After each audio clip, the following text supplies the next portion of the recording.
Alright, for this video, we're going to discuss our 15th lesson. So this is about statically indeterminate problems for torsion. So for our learning outcomes, students must be able to solve statically indeterminate problems for torsion. So let's start our discussion.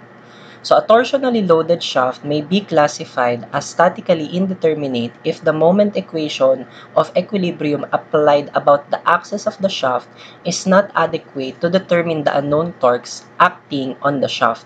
Okay, so ang isang example ng statically indeterminate problems is kapag let's say meron kang shaft, okay, tapos meron siyang applied torque, no, pero yung magkabilang ends niya ay fixed supported. Okay, so kung idodrawing mo kasi no, yung magiging free body diagram nito, since fixed supported yung magkabilang dulo niya, so magkakaroon ng reactions bawat fixed support. So dito kay support A at support B, pagkakaroon dyan ng torque reaction. So ganito yung magiging torque reaction natin. Okay, so ang mangyayari dito, let's say kahit given yung applied torque T, no? So magkakaroon tayo dito ng dalawang unknown, no? Yung torque reaction kay A at saka yung torque reaction kay B. In this case, actually, ang pwede lang natin magamit na equilibrium equation ay moment equation. So kung halimbawa sa summation tayo ng moment, let's say about the x-axis, let's say sa x-axis ito, no, umiikot itong mga torques na ito. So mangyayari, isa-sum up lang natin sila. So let's say ang i-consider natin na positive is yung applied torque T. So mangyayari, since yung dalawang torque reactions natin, opposite yung direction nila or rotation nila, no? So, let's say sila yung negative, no? So, ito yung magiging equilibrium equation natin. Again, ito lang yung equilibrium equation that we can generate. Dalawa yung unknown natin. So, definitely, hindi ito enough to solve the two unknowns. No, that's why this is statically indeterminate problems.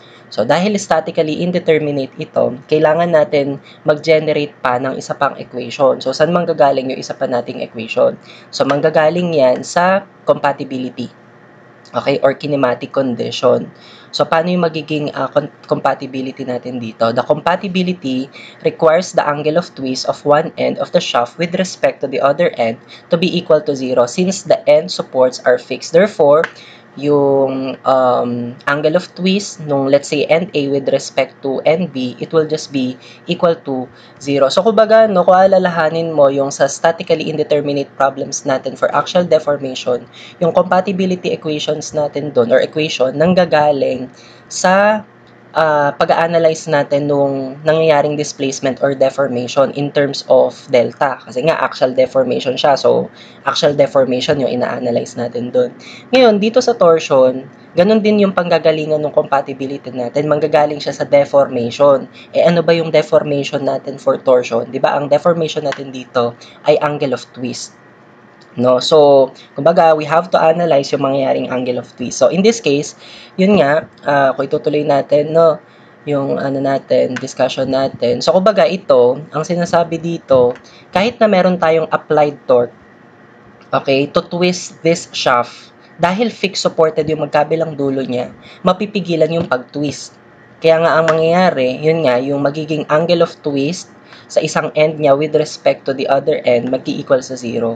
So, ang mangyayari dito, dalawa kasi yung segment nitong shaft na to. No? Yung segment AC, tsaka yung segment BC. So, ibig sabihin, kapag pinag-sum up mo yung angle of twist dito sa segment AC at segment BC, dapat mag-equal sila sa 0. So, paano yung pagsasum up natin na magiging angle of twist? So, kailangan mong i-consider dyan ang sign convention. So, paano yung sign convention natin? Ang sign convention natin, sige, let's say, consider muna natin to. So, let's say, para dun sa segment AC. So, para malaman mo yung kanyang angle of twist, di ba? Let's say, mag-cut ka dyan para malaman mo yung internal torque. Let's say, ito yung magiging internal torque niya, yung equal lang din, kumbaga, sa torque reaction. Ngayon, drawing mo yung yung ito to 2D para malaman mo kung positive ba yung magiging angle of twist niya. So, ang rule natin dito, okay, pag dinrawing natin to sa 2D, gamitan mo to ng right hand. No, imaginein mo itong ikot na to, let's say. Okay, paano makakaikot yung fingers ng right hand mo ng ganitong ikot? Okay, saan dapat naka-point ang iyong thumb? So, dapat naka-point yung thumb mo to the right. No, on the other hand, dito naman, no, paano makakaikot ng ganito yung fingers ng right hand mo? So, kailangan naka-point yung thumb mo naka-point yung thumb mo to the left. So, ang magiging drawing para dito sa segment AC ay ito. No? So, ang rule natin, kapag pa-pull away, okay, yung torque, no, in terms of double-headed arrow representation niya, no, kapag pa-pull away itong double-headed arrow niya from the cross-section, yung ating angle of twist ay positive. No? On the other hand kasi, dito sa kabila naman, no, yung magiging drawing neto, no, let's say ito muna, paano makakaikot ng ganito ang iyong fingers ng iyong right hand. So, dapat yung thumb mo naka-point to the right, kaya ganito yung drawing niya. Ganon din ito, dapat, para makaikot ng ganito fingers mo, dapat naka-point to the right naman, no, ang iyong right thumb. No? So, ito naman, kapag ang internal torque ay pa-push towards, no, or yung double-headed arrow niya, pa-push towards the cross-section, negative yung magiging angle of twist niya. So, kapag pinagsama natin tong dalawang angle of twist na to, yun nga, equal siya sa 0 dapat. No, so, ganun yung mangyari. Ngayon, kapag na-generate mo na to, you can now express, no, itong mga angle of twist na to in terms of TL over JG. Okay? Na yung mangyari, magiging internal torque kay segment AC, it will be yung TA, which is ito din yung torque reaction at A, tapos doon naman kay CB, yung TB, which is yan din yung torque reaction at B. So, mangyari, again, galing doon sa yung equilibrium equation, and then itong compatibility equation na to. So, dalawa na lang yung magiging unknown dito, yung torque reaction at A at saka torque reaction at B. So, you can now solve these two unknowns using these two equations. So, ganun lang ang mangyari dito. No? So, basically, ito lang din yung magiging procedure natin for statically indeterminate problems for torsion. You just need to write the equilibrium equation. You just need to derive the compatibility equation in terms of angle of twist. And then, just express yung angle of twist in terms of TL over JG. And then, solve mo lang, no, yung equilibrium and compatibility equation for the unknown torques. So, let's start solving sample problems. For our sample problem number 1, the shaft in the figure consists of a 3-inch diameter aluminum segment that is rigidly joined to a 2-inch diameter steel segment. The ends of the shaft are attached to rigid supports. Calculate the maximum shear stress developed in each segment when the torque T is equal to 10 kPa-inch is applied. Okay? When use G equal to 4 times 10 raised to 6 psi for aluminum and G equal to 12 times 10 raised to 6 psi for steel. Okay, so again meron tayo ditong shaft. So this is a compound shaft na nagko-consist siya ng aluminum, okay, na 3 inches ang diameter, tsaka steel na 2 inches ang diameter. Tapos meron ditong applied torque, ang value niya ay 10 kPa-inch. Okay, and as you can see, fixed supported siya sa magkabilang dulo. Okay, so ang pinapa-determine dito is yung maximum shear stress developed in each segment.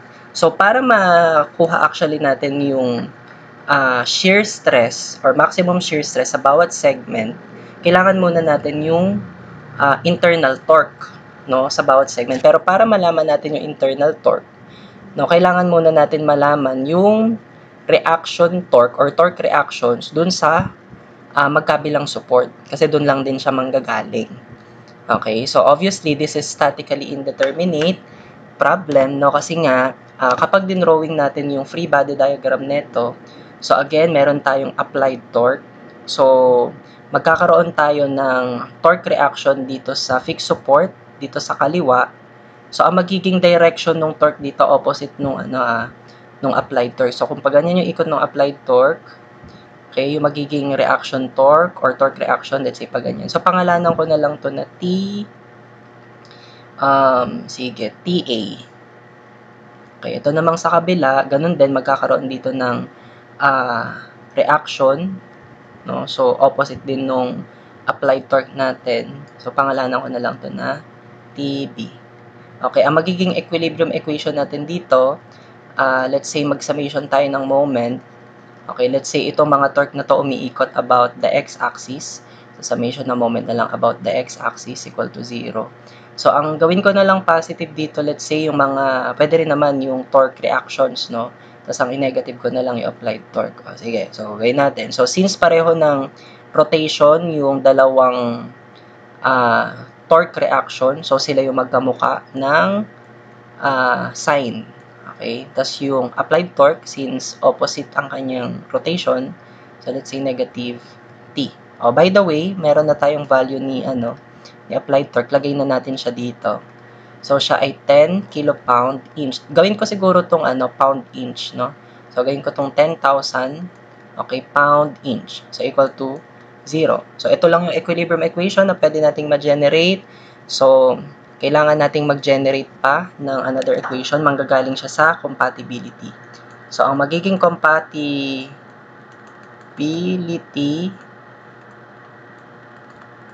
okay. So, ang magiging compatibility natin dito, kapag sinum up natin yung angle of twist nung aluminum segment tsaka steel segment, dapat mag-equal siya sa 0 kasi nga, again, dahil fixed supported sa magkabilang dulo, mapipigilan yung pag-twist nung kanyang ends. Okay? So, paano natin ngayon isa-sum up yung angle of twist nung aluminum segment tsaka steel segment? So, ang gawin muna natin, let's say, analyze muna natin yung magiging internal torque, no, dun sa bawat segment. Okay, para malaman natin kung positive or negative yung angle of twist nila. Mag-start tayo kay aluminum. So, let's say mag-cut tayo dito. So, ang i-consider natin dito is itong left segment na lang. So, kapag dinrawing natin yan, okay, let's say ito yung left segment nung kinat natin. Okay, so dito sa may left end, okay, meron ditong torque reaction A. So, kapag dinrawing natin to in 2D, so, paano ba makakaikot ng ganito yung fingers ng right hand natin? Saan dapat nakapoint yung ating thumb? Diba dapat nakapoint siya to the left para makiikot siya ng ganito? Okay, so, ibig sabihin, yung double-headed arrow natin dito ay to the left. So, ito yung torque reaction at A. Ngayon, obviously, yung magiging internal torque dito kay aluminum, dapat opposite niyan. So, pag ganito, dapat yung kanyang torque. So, ito, pangalanan natin to na T aluminum, which is obviously, yung internal torque ni aluminum equal lang din kay TA, or torque reaction at A. Okay? Now, as you can see, yung internal torque natin dito ay pa-pull away, no, from the cross section. So, ibig sabihin, ang torque natin dito, yung angle of twist natin dito, positive, no, para kay aluminum. Ngayon, para naman kay steel, so para malaman natin ang kanyang angle of twist, let's say, cut natin siya dito. Analyze natin internal torque niya. So, consider na lang natin tong right segment. So, para sa kanyang right segment, okay, dito natin siya kinat. Tapos, dito sa kanyang end, no, meron ditong torque reaction B. Okay, so paano natin to i-drawing? So again, paano makakaikot ng ganito ang iyong finger? So dapat naka-point to the left, no, yung double-headed arrow. I mean yung iyong right, yung thumb, no, naka-point to the left. So pag ganito yung magiging direction ng ating internal torque dito, yung torque reaction at B dito. So yung magiging direction ng ating internal torque, no, dito, dapat opposite niyan. So dapat ay pag ganito. Okay, so ito ngayon yung internal torque natin kay steel, which is obviously equal lang din kay torque reaction at B. So, pa-push towards the cross-section, no, yung torque natin dito. So, yung angle of twist niya will be negative. Okay, will be negative. Okay? So, mula dito, kapag pinagsama natin itong dalawang angle of twist na to, so, yung angle of twist ni aluminum, tsaka yung angle of twist ni steel, actually, negative siya. So, negative. Okay, dapat mag-equal sila sa 0. So, ito yung magiging compatibility equation natin. Ngayon, itong mga theta na to, we have to express this in terms of TL over JG.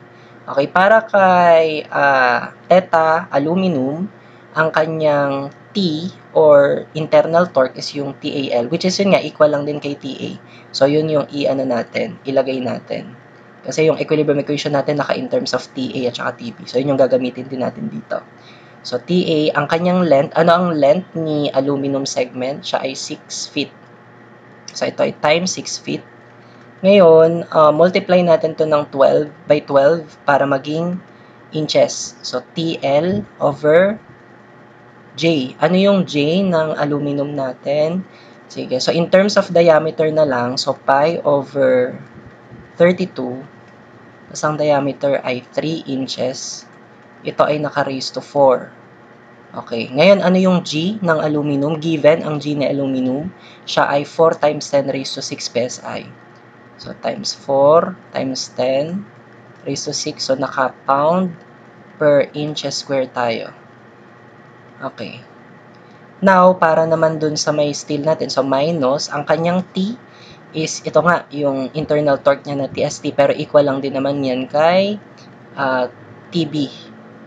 Okay, ang length ni steel segment ay 3 feet. So, 3 feet, okay, multiply natin ng 12 para maging inch. Over. Okay, ang kanyang J ay pi over 32. And then, ang diameter niya ay 2 inches. So, 2 inches, naka-raise to 4. And then, ang G ni steel, given, 12 times 10 raised to 6 psi. So, 12 times 10 raised to 6 pound per inches square. Okay, so this will be equated to 0. So, ito na yung dalawang equations natin. Ito yung equation 1. Then, ito yung ating equation 2. Siguro, ang gawin na lang natin from equation 1, let's say, ilabas natin yung isang unknown, and then substitute natin sa unknown sa equation 2. So, ang gawin natin, ang ilabas na lang natin yung, siguro yung ano na lang, yung TB. No? Kapag nilabas ko si TB, okay, so ilipat ko sa kabila yung TA at yung negative 10,000, so it will become positive 10,000 minus TA. Tama ba yan? Okay. So, itong TB ngayon na to, from equation 1, substitute ko siya sa TB sa equation 2. So, itong TB na to, palitan ko ng, okay, 10,000 minus TA. So, itong equation 2 natin ngayon na ito, ang unknown na lang dito, TA. So, pwede natin to ipindot sa calculator. So, ang unknown is yung TA. Okay, and then times 6 times 12. Okay, over pi.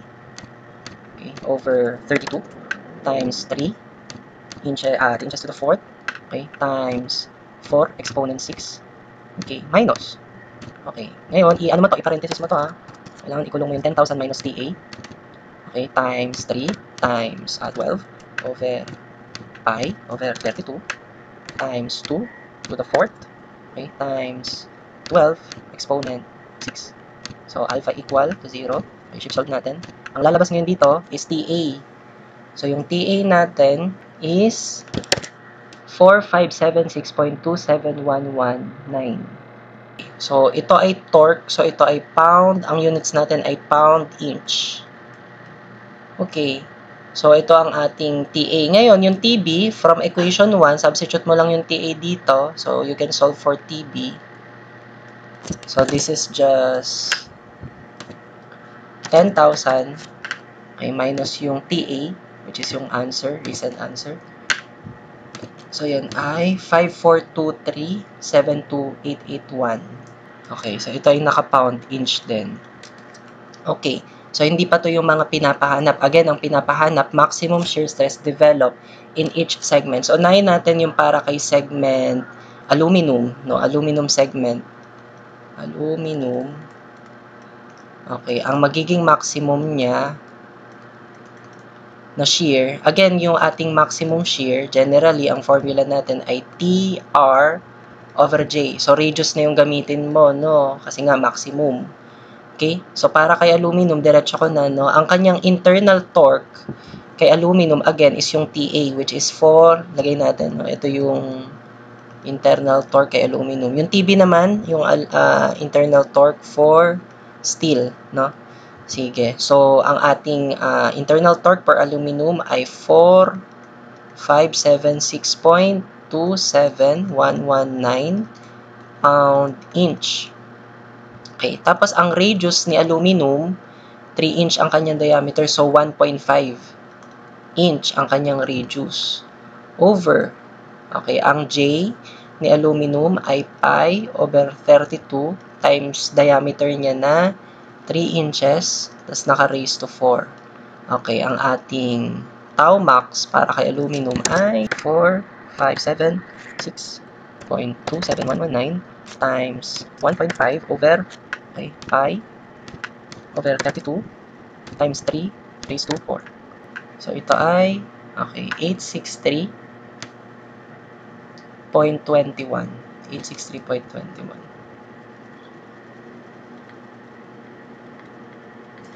Okay, 21325. Okay, ito ay stress. No? So, ang unit natin ay pound tas per inches square. So, PSI. So, ito yung para kay aluminum. Again ha, para to kay aluminum.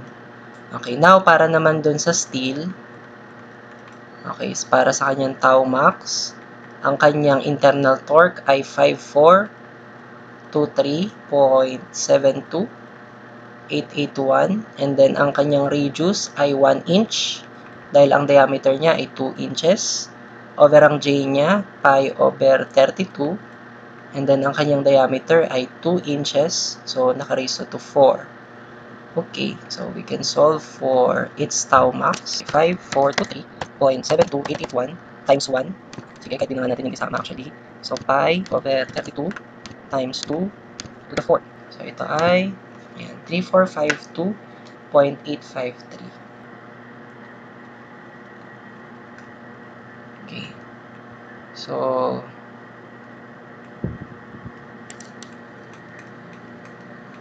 okay, these are already the answers no for this problem. All right. Okay, now for sample problem number 2, the compound shaft is attached to a rigid wall at each end. For the bronze segment AB, the diameter is 75 mm and G equal to 35 gigapascal. For the steel segment BC, the diameter is 50 mm and G equal to 83 gigapascal. Given that A is 2 meters, and B equal to 1.5 meters, compute the largest torque T that can be applied as shown in the figure if the maximum shear stress is limited to 60 megapascal in the bronze and 80 megapascal in the steel. Okay? So, ito yung problem natin. So, ito ay shaft, okay, na merong applied torque and then fixed supported yung magkabilang dulo. Okay? So, obviously, ito ay statically indeterminate. So, magkakaroon tayo ng torque reaction dito sa end, left end. Tapos, dito rin sa right end, magkakaroon ng torque reaction. So, dalawang torque reaction. And then, isang equilibrium equation lang yung pwede nating ma-generate. So, kakailanganin natin dito ng compatibility equation. No? But take note, ang pinapadetermine sa atin dito is yung largest torque. Okay? Torque T na pwedeng i-apply dito kay shaft no, na hindi ma-exceed yung allowable shear stress for bronze tsaka for steel. Okay? So, no, for this problem, no, basta ang gawin muna siguro natin, generate natin yung equilibrium equation tsaka yung compatibility equation. And then isipin natin no, kung paano natin ma-check no, yung mga allowable stresses natin for bronze and steel, no, para dun sa pagkuha nung pwedeng i-apply or allowable na torque, no, dito sa shaft na ito. Okay, so unahin natin ang ating equilibrium equation. So, again, dito, magkakaroon tayo dito ng torque reaction. So, ang torque reaction natin, opposite ng applied torque. So, okay, pag ganito iikot, no? Pangalanan ko na lang muna to na T, A. And then, actually, may ano pala to? May point, o tama, point A. Tapos dito naman sa kabila, okay, opposite din nung sa applied torque natin. So, let's say ito ay TC, or torque reaction at C. So, yung magiging equilibrium equation natin dito ko na lang muna isulat, no? So, mag-summation lang tayo ng moment, let's say about the x-axis, kung ito man ay umiikot, no, yung mga torque na to about the x-axis. So, pagsamahin lang natin sila, ang i-positive ko na lang is yung dalawang torque reaction. So, yung TA, tsaka yung TC. Okay, so opposite yung ikot ni applied torque, so minus T, equal to 0. Alright. Now, para dun sa compatibility equation natin, so again, dahil fixed supported sa magkabilang dulo, kapag sinamap natin yung angle of twist netong bronze segment at steel segment, dapat mag-equal sila sa 0. Okay, so analyze muna natin dito yung magiging angle of twist per segment. So mag-cut tayo dito kay bronze, tapos consider natin tong left segment. So kapag din-drawing natin yan, okay, so dito tayo nag-cut.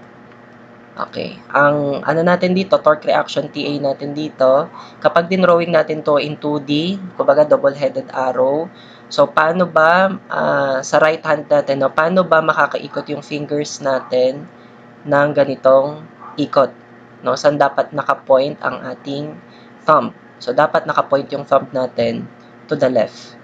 Okay, so ito yung ating let's say TA, yung double-headed arrow, no, ni torque TA. So obviously dito sa may kinat natin, dapat ang maging internal torque dito opposite niyan para equilibrium siya. So ito ngayon yung internal torque ni bronze, which is obviously equal lang din siya kay TA. Okay, so as you can see, yung magiging angle of twist dito ay positive kasi pa-pull away yung double-headed arrow netong internal torque na to, pa-pull away siya from the cross-section. So, ang ating angle of twist kay bronze segment ay positive. Ngayon kay steel naman, sige, cut mo siya dito. So, kapag kinat ko siya dyan, consider natin tong right segment. So, pag dinrawing natin siya, okay, dito natin siya kinat. So, yung ano dito, torque reaction dito, yung TC. So, paano makakaikot ng ganito ang ating ang fingers ng ating right hand? So, dapat naka-point sa left yung ating thumb. So, dapat yung maging double-headed arrow dito. Okay, pa-push towards the cross-section. So, ito yung TC. So, obviously, yung magiging internal torque natin dito, dapat ay opposite ng direction to be equilibrium. So, ito ngayon yung T, internal torque ni steel. Okay, which is equal lang sa, yun nga, TC. Okay, so in this case, yung magiging natin dito, angle of twist, negative kasi yung internal torque ni steel ay papush towards the cross-section. So, negative ang kanyang angle of twist. So, pag pinagsama natin yung dalawang angle of twist na yan, dapat ay mag-equal sa 0. So, yun yung magiging ano natin, compatibility.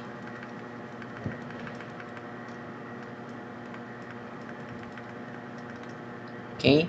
So, yung angle twist ni bronze minus angle of twist ni steel equal sila sa 0.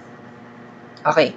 So, ang gawin natin, i-express natin ngayon itong mga theta na to in terms of TL over JG. So, para sa T ni bronze, okay. So, ang ilagay ko na lang dito, no, yung TBR mismo. Ang gagawin ko, para di tayo malito, kasi i-check natin yung allowable for bronze at saka for steel, para di tayo malito. Ang gagawin ko na lang, yung dito sa may equilibrium equation natin, yung TA, gagawin ko tong, ito, yung T bronze, para di tayo malito mamaya.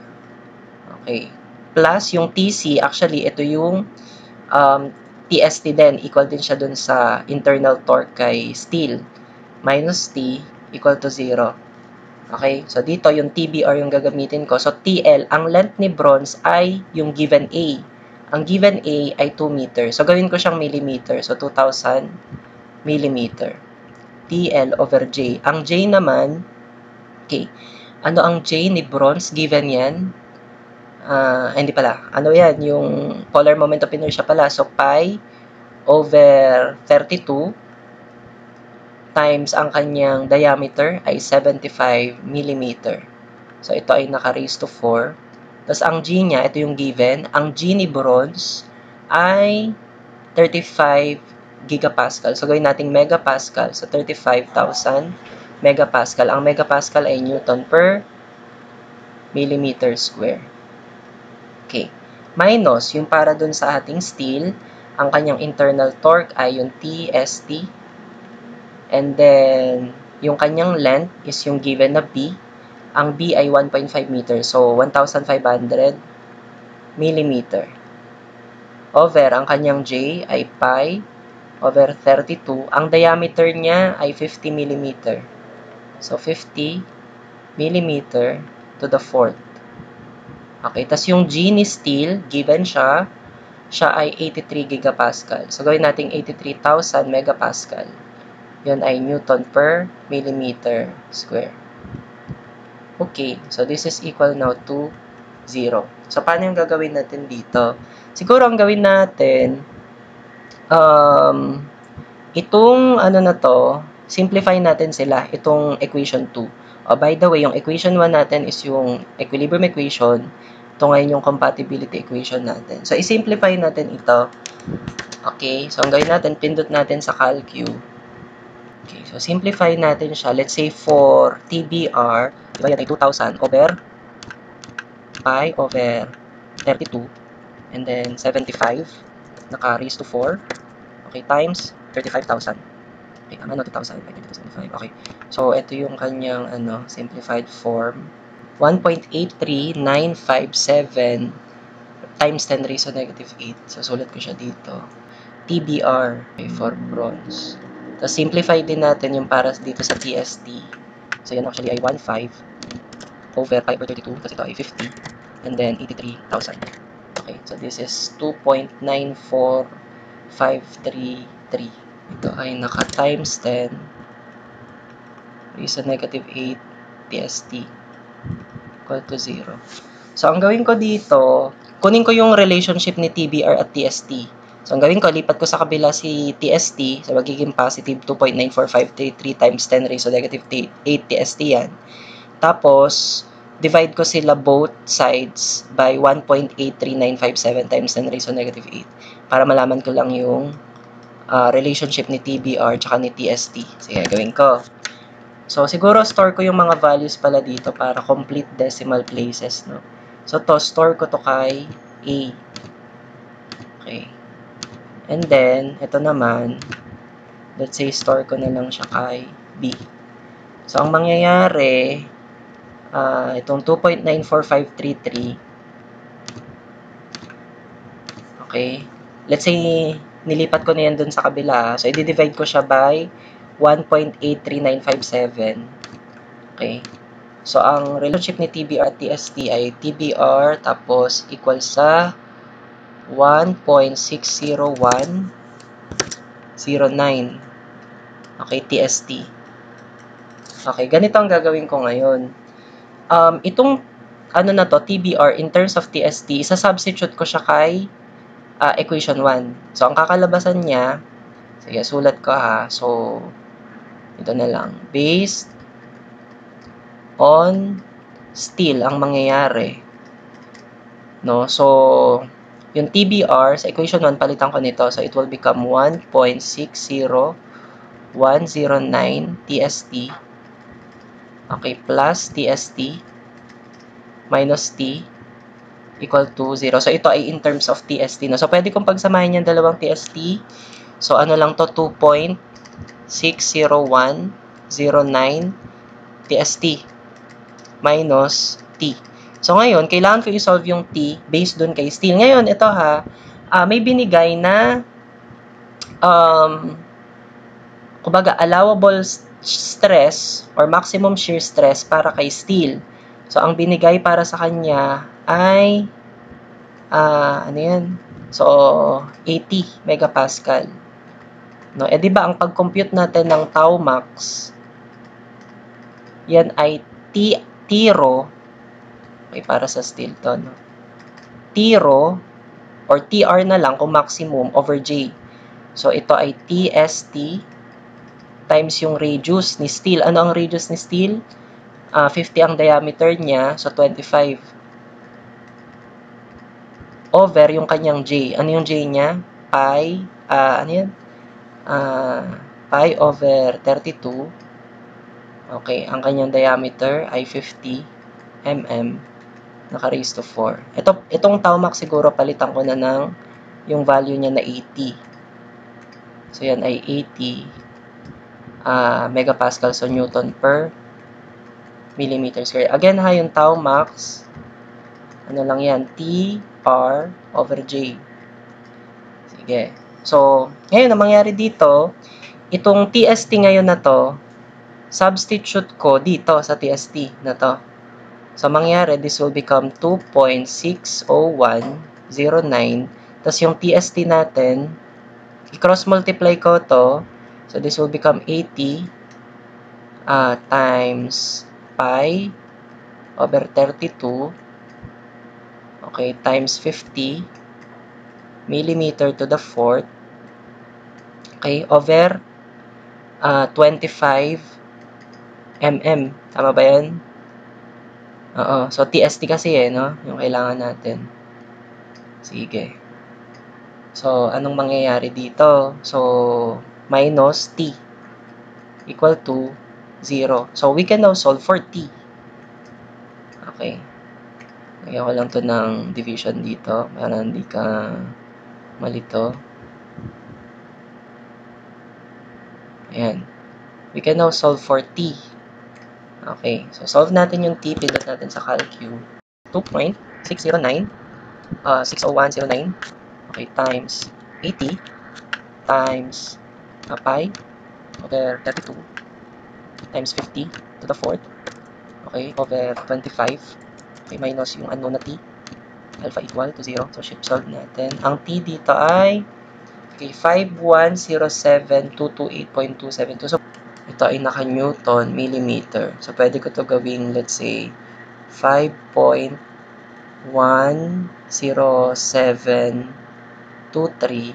kilonewton meter. Of course, hindi pa ito yung sagot. Kailangan pa natin siyang i-check based naman kay bronze. So, based on bronze, sige, sulat ko siya dito.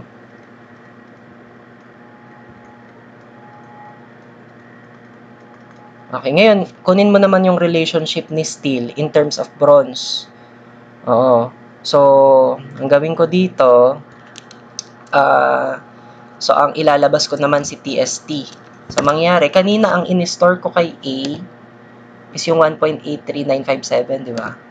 So, alpha A, tama ba? Check na natin. Alpha A, yan yun. Okay. Tapos yung in-store ko kay B is yung 2.94 something. So, ang mangyari ngayon, yung alpha A naman, divided by alpha B. Okay. So, pwede nating isulat na, okay, si TST, saan na yun? Okay. TST equal siya kay 0.62457 TBR. TBR. Okay. So, ang gawin ngayon natin na to, yung TST na to, substitute natin sa TST ni equation 1. So, it will become TBR, okay, plus yung TST ngayon ay 0.62457,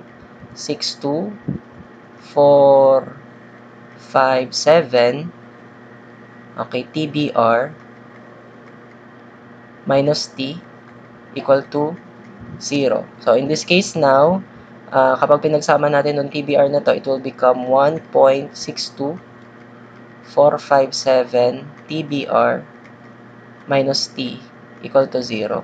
So, ito nga yung TBR na to, pwede nating i-substitute to in terms of yung sa stress nga, no? Okay. So, ngayon, yung ano natin, yung stress natin or maximum stress natin for bronze, okay, ang given ay ito, 60 megapascal. Okay, so mula dun sa formula natin na tau max equal to TR over J, so it will become 60 is equal to yung T natin dito is yung TBR. Okay, ang radius ni bronze ay 75 over 2. Okay, over yung J niya. Ang J niya ay pi over 32. Okay, times 75 to the fourth. Okay, cross-multiply natin to. Okay, para makuha yung TBR. So, yung TBR natin, sige, diretso ko na dito. 1.62457. Ang ating TBR ay, okay, yan ay 60 times pi over 32 times 75 to the fourth. Okay, over yung 75 over 2. Okay, minus t. So, we can now solve for t equal to 0. So, solving for t, may pindot natin sa calcu. So, may plus 1 actually yun. Ayan, plus multiply natin by 60 times, okay, pi over 32 times, 75 pala yun, but 74. Okay, 70. This is 75. Okay, so 75 raised to 4 over 75 over 2 minus yung ano equal to 0. Shift solve natin, ang lalabas natin ay 807. Okay, 807,429T.494. Okay, ito ay naka-Newton millimeter. So, kapag ito ay ginawa nating kilonewton meter, ito ay 8.07429 kilonewton meter. So, dun sa nakuha natin na dalawa na value ni T, ito yon, tsaka ito, sino ang pipiliin natin? So, ito, since yung T natin mula dun sa formula nga na tau max, nasa numerator siya. So, ang kailangan piliin mo dito is yung smaller value para hindi ma-exceed yung allowable or maximum para kay steel or para kay bronze. Sige, so ang pipiliin natin dito ay ito. Yung smaller value. Okay, so ito yung ano natin ha, largest torque. No, ito yung ating T-max. Okay, so use smaller. So lagay ko dito ha, use smaller value of T. Okay. Sige. So, ito na yung sagot, no, para dito sa problem na ito. So, that ends our discussion for this lesson. I hope that you learned. Consider subscribing to this channel. Please like and share this video. And paki-follow ako sa TikTok and Facebook. Thank you and God bless you.